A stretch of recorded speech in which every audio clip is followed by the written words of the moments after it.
Before you bury one more banana peel, crush up more eggshells. Or pour another batch of homemade fertilizer around your tomatoes. Stop for just a second.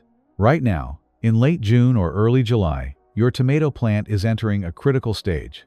This is the moment when the plant begins shifting from growing stems and leaves to producing flowers and setting fruit. And this is exactly when many gardeners accidentally make the plant drop the very flowers they have been waiting for. If your tomato flowers are turning brown, drying up, falling off, or opening without leaving behind a tiny green tomato, do not rush to think the plant is short on fertilizer or calcium. More often, the plant is under stress from summer heat, uneven watering, weak pollination, an overcrowded canopy, or too many things being added around the roots. There are 5 common mistakes that cause empty tomato flowers and no fruit. The dangerous part is that most of them look like good gardening, so they fool a lot of people. And mistake number 3 is the one almost everybody makes, because the leaves can still look beautiful and green while the flowers are quietly failing. By the end of this video, you will know what to stop doing, what to check first, and which simple fixes can give the next flush of flowers a real chance to become tomatoes. Mistake 1. Burying banana peels to force faster flowering. The thinking sounds right. Banana peels have potassium. Potassium helps with flowering and fruit, so bury a few around the roots and the plant should take off.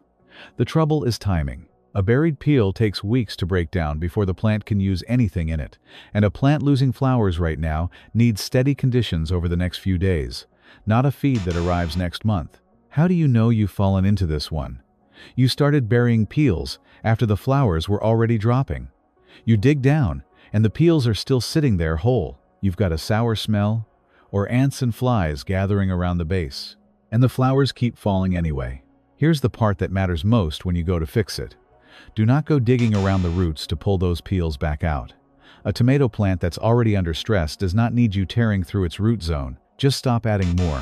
Leave whatever's down there to break down on its own time. From here forward, banana peels belong in the compost pile, not packed around a flowering plant as an emergency feed.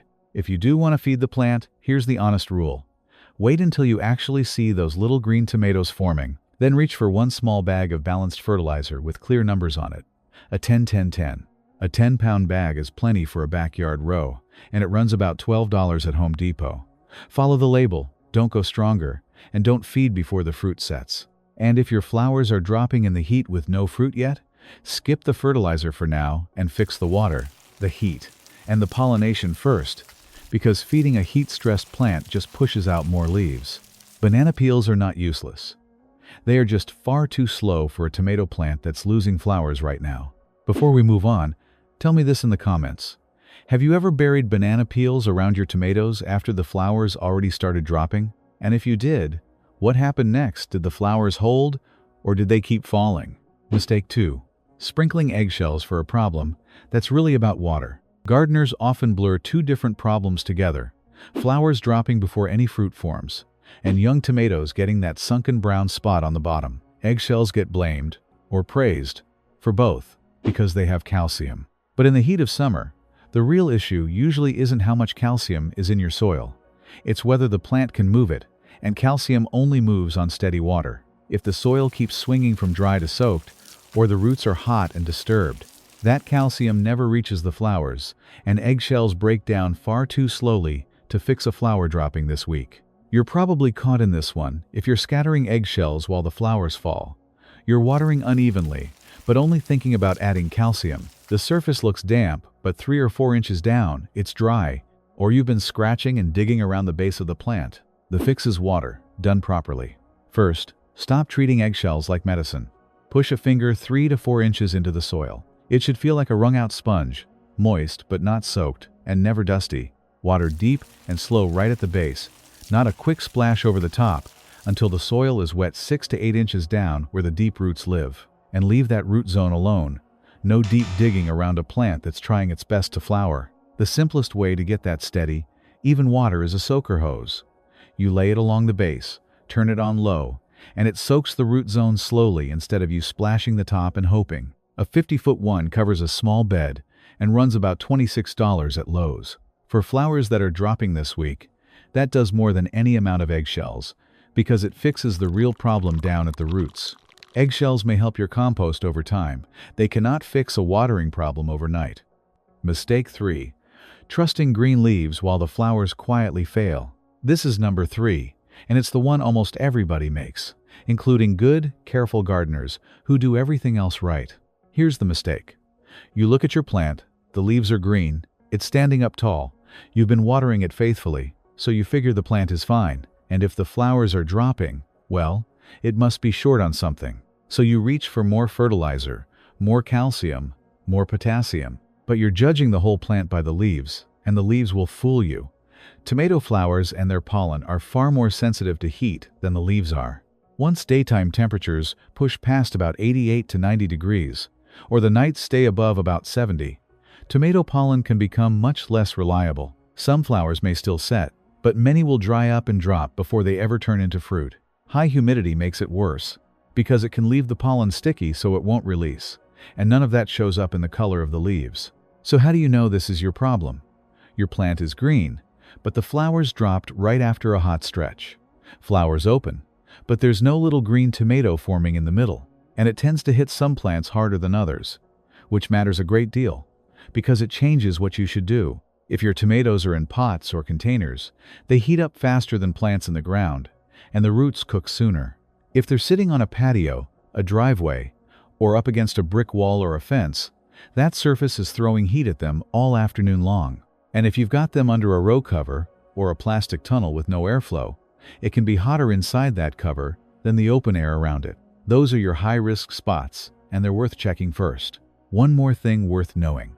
If you live where the summer runs long and brutal, places like Florida, Texas, Arizona, or down through the deep south, this isn't an occasional bad week, it's most of your season. You'll lean on shade and good timing, far more than folks up north ever have to. And one honest note about your varieties. A determinate type sets most of its fruit in one big wave, so losing a flush to heat hurts more, with less time to make it up. An indeterminate type keeps flowering all season, so protecting the next round really pays off. So when the forecast shows several days over 90, your job is not to feed the plant.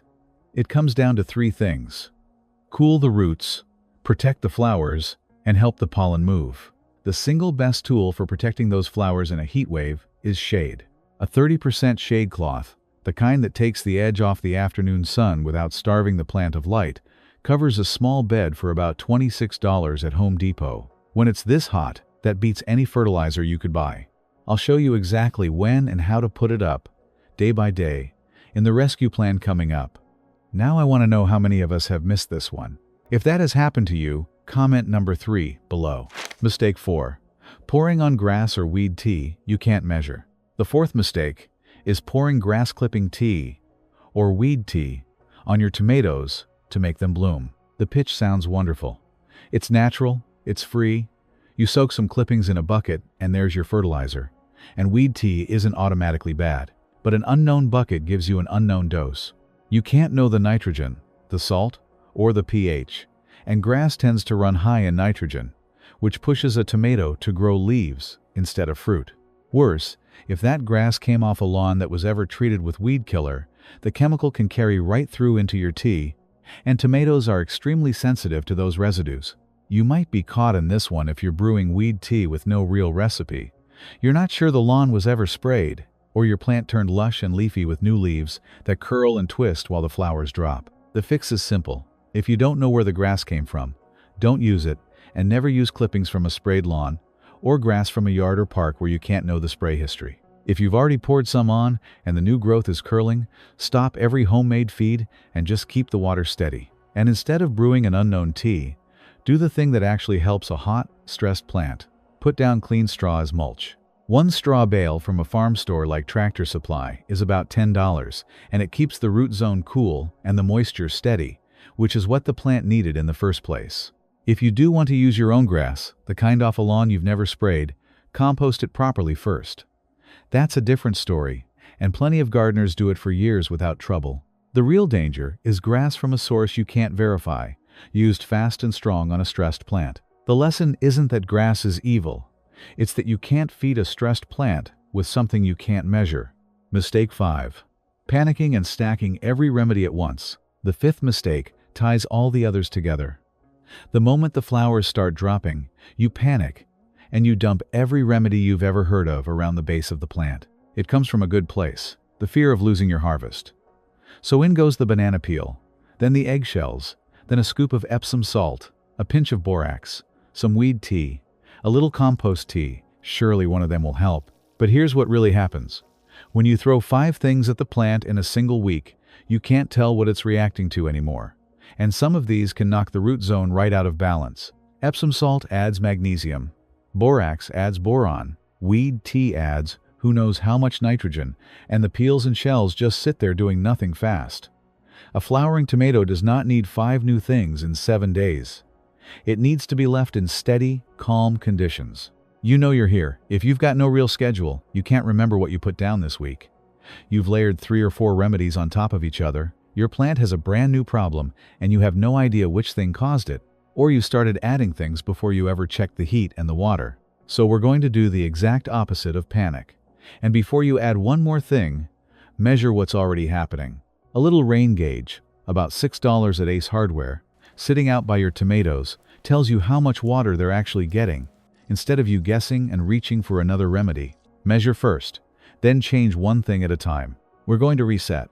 Which one of these 5 mistakes do you think is happening in your garden right now? Banana peels, eggshells, green leaves fooling you, weed tea, or adding too many remedies at once? Leave the number in the comments. And if you want, tell me what your weather has been like this week. The 7-Day Flower Rescue Plan. Here's a simple 7-day plan to get your plant back to steady and give the next round of flowers a real shot at becoming fruit. Understand what this plan is and isn't. What it does is stop the next flush of flowers from failing the very same way. Day 1. Stop. For the next 7 days, stop every homemade remedy. No kitchen scraps, no salts, no borax, no weed tea, and no extra fertilizer. Today, just observe the plant. Check whether the flowers dropped after heat, whether the soil is dry 3 to 4 inches down, whether the leaves are curling, and whether the plant is too crowded or sitting on bare, hot soil.